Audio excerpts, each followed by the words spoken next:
Multi entertainment.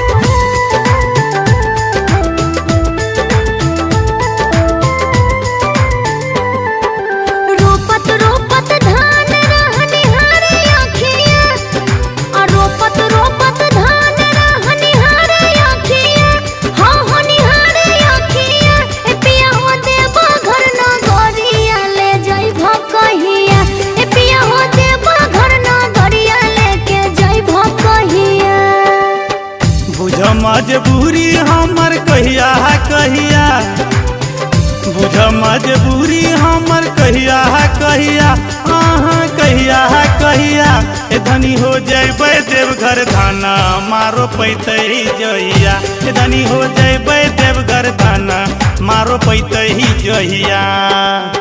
बोला बोला भोलेनाथ की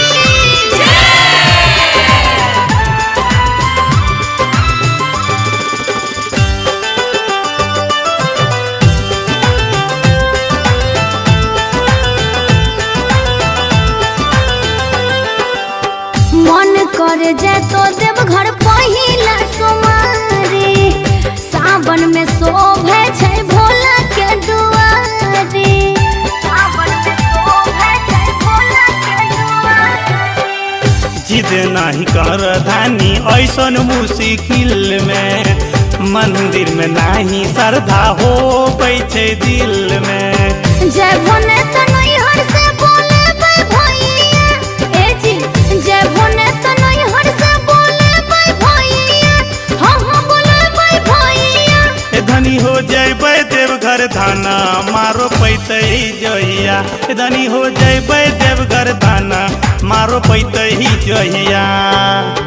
बोला बोला बाबा औघड़दानी की। Presented by Multi Entertainment।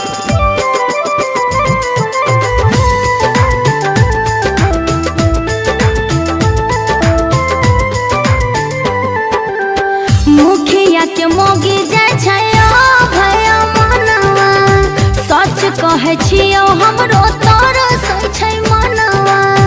सच कहै छियौ हमरो तरसै छै मनवा। रख विश्वास पूरा कर सपनमा भादो में जाय छै देवघर माजे दूर किसानमा।